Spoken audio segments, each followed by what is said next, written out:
Hi guys, I'm Aaron Newton and I'm accompanied today by my group which is called T.A.G.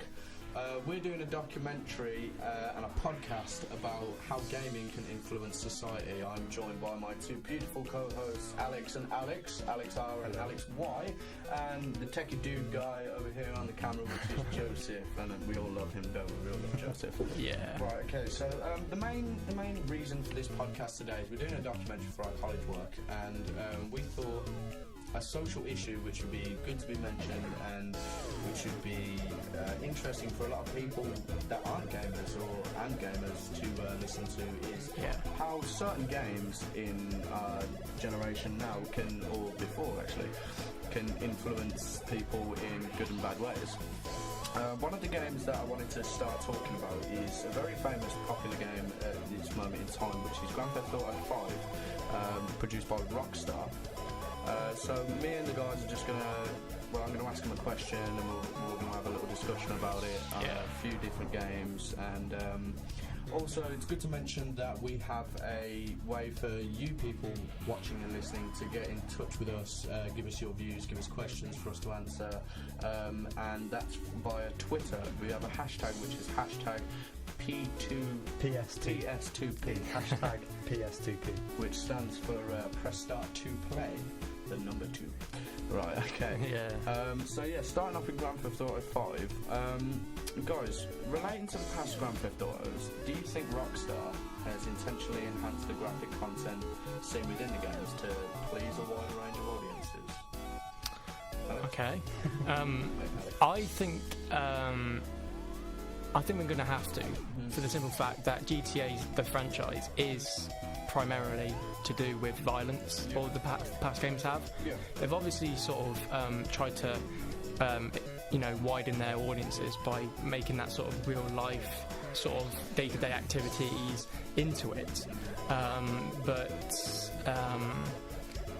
I can't see the violence ever going away from this game, for the simple fact that people buy this game for the sort of realism and wanting to express themselves. Well, yeah, it's a necessity. I mean, if you buy Grand Theft Auto, you're expecting violence and you're expecting to shoot someone, but I think what you're touching upon, where you're saying there's a lot of activities you can do that strays away from violence, I think pleases and interacts with a lot of different audiences. Definitely. And compared from the first games, which were top-down shooters basically, and they still had gore in them when you ran over people that were still blood on the floor.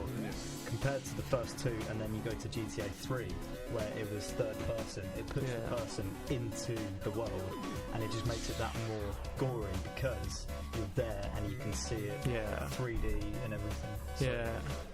Okay guys, it's come to that time in our show today which we are going to be showing you a short film / advert which Alex Robertson here in the radio studio today has made for us.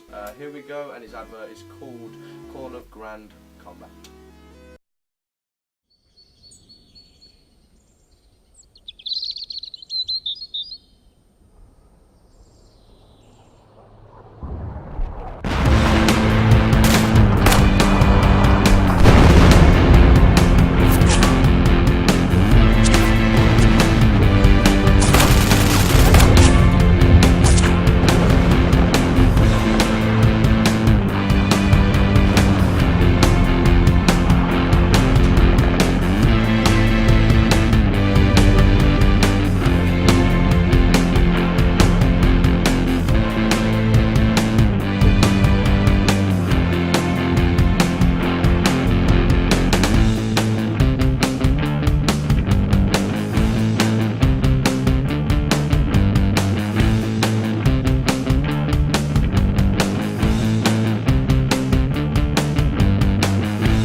game which we have reviewed and we thought it would be best to tell to you and like give you some feedback and questions as about this game. It was Mortal Kombat, the most recent Mortal Kombat game.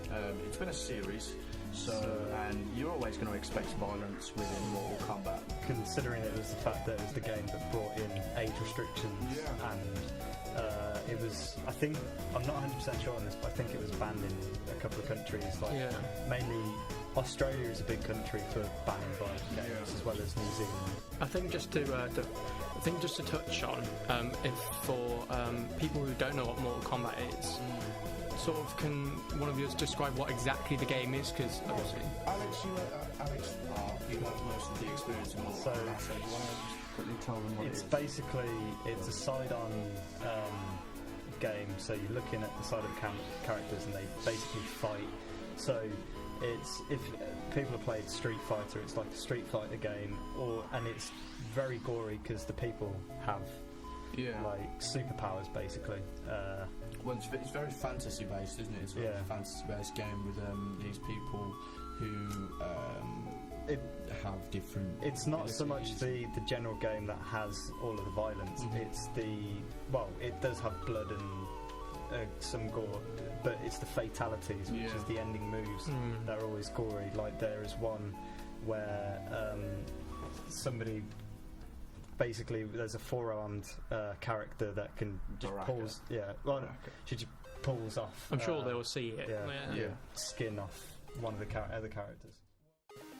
Okay, guys, we're going to mix it up a little bit here. One of our guests in here, Alex Young, he's going to be interviewing a lad called George Strauss about the influences of gaming and what his opinions are.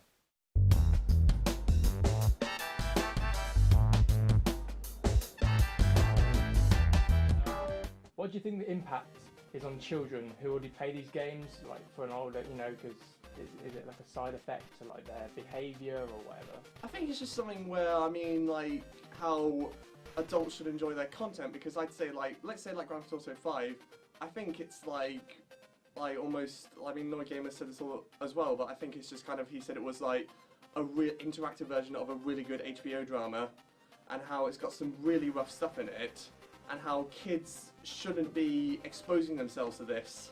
I just think kids, definitely they shouldn't be playing these games, but it's just, I think it's sick that kids get their hands on this. When you were younger, sort of, let's say 13 or younger, did you buy these older games in your sort of generation or not? Or I tried to so you can sort of sneak see it behind my parents' back. Yeah, so you can kind of see sort of why these younger kids are trying to get these games.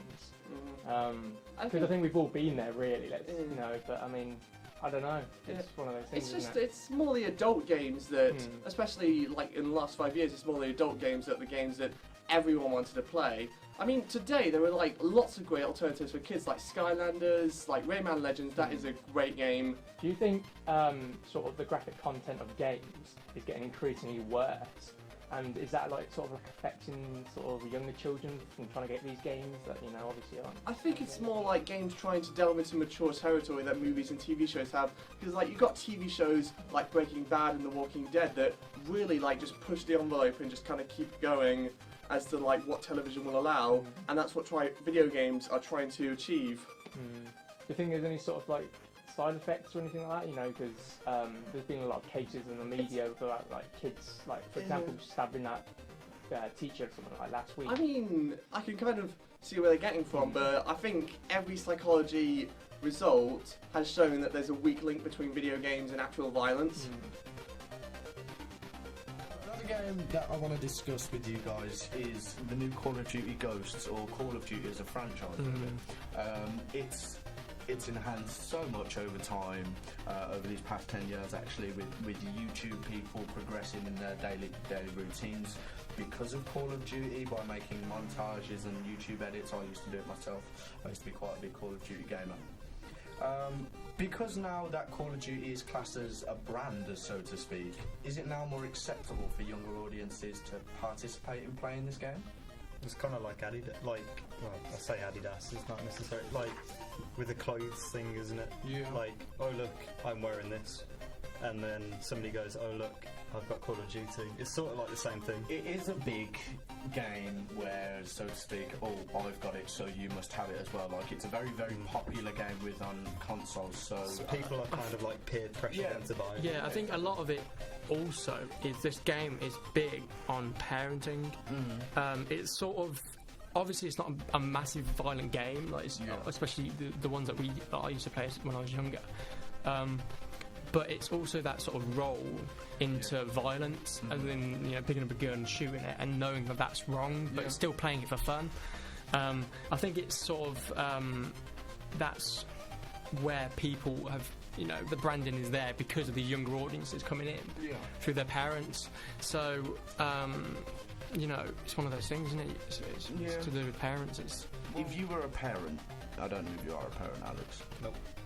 You're not a parent. Oh yeah, you accept because it was the beard. It's the beard. It's the beard, yeah. If you were a parent, would you allow your children to play any of these games?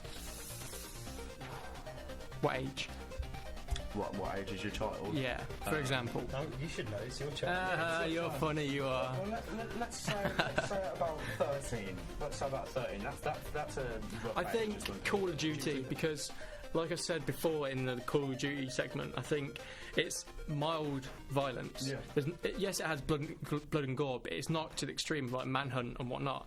Yeah. I think Call of Duty is literally an experience to go into violent games when you're older. It's literally just picking up a gun and shooting it. I'd just let my child play GTA if I was watching them. If it was constant. If I'd said to them beforehand, this isn't real. This is, it's just a video game. You can't do these things in real life. Yeah, then I would let them but Manhunt, no, maybe not. No, definitely not. Another short film / advert for you. This one is made by me and directed by me. Here we go with Stick to the Ratings.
Now, we at T.A.G, we like to bore our audience. Well, we don't like to bore our audience, but we like to give you some information as to what's going on in the gaming industry at the moment. Yeah. Now, we've come up with some statistics thanks to our brilliant, lovely researchers here at T.A.G. And it's come to our attention. It's come to our attention that 46% of gamers are actually female and 54% are male. This is according to www.geekwire.com, which has constantly updated statistics about gaming. So that it's not 100%, but it's roughly related to other websites which we've looked at. It's roughly around that. Because with gaming as well, you can hide behind a username, so it's a little bit harder to determine whether somebody is male or female. Also, 23% of apps on all app markets to do with smartphones are games. So do you reckon that well, it says here that 53% of smartphone owners play games on a daily basis, And it's also estimated that by 2016 there'll be 2.5 billion smartphones in the world, which could enhance the popularity of the games made for these platforms. So do you think smartphones will ever overtake common consoles and platforms for gaming? They probably already have, because everybody that owns a console probably also owns a smartphone. Yeah. And will play. Like, I don't sit at home and just play on my phone. If I'm on my computer, usually I'll be playing a game on my computer. But if I'm out travelling or something, then I'll play on my phone because I have it there and I don't have to carry a massive console. I think around. the only thing that sort of keeps like console gaming and PC gaming in it is the whole sort of like events and the professionalism. Like you know, you can be pro players from these sort of games, and they have events to prove it, and you know, you can make money from it and have a lifestyle. I don't know. I can't ever see that. You know, obviously it's the future. You never know if how like phone users can sort of go into these events and sort of make money. I don't know. Can you imagine an Angry Birds tournament? Everyone's proper serious. Right, guys, thank you very much for listening and watching, guys. I'm Aaron Newton. Thank you for watching us at TAG today. We hope that some things we've informed you about has made you realise what you, your children, your brothers, your sisters and your friends are actually playing. Make sure you do come along to our documentary event at Stratford-upon-Avon College, where there'll be multiple documentaries throughout the showcase on many different social issues. Also, there'll be a refreshments bar, there'll be lavatories, and there'll be opportunities for you to interact with us at TAG in playing these games and discussing these games. If there are any more questions or queries that you at home may have, then feel free to tweet us at #PS2P with any questions and anything you wish to say. So that's it from me. I'd like to say thank you to my beautiful co-hosts Alex and also my cool techie guy, which isn't there anymore. Where's he gone? Joe. And also the help of Stratford-upon-Avon College for supplying these facilities for us. So yeah, from all of us at TAG, goodbye.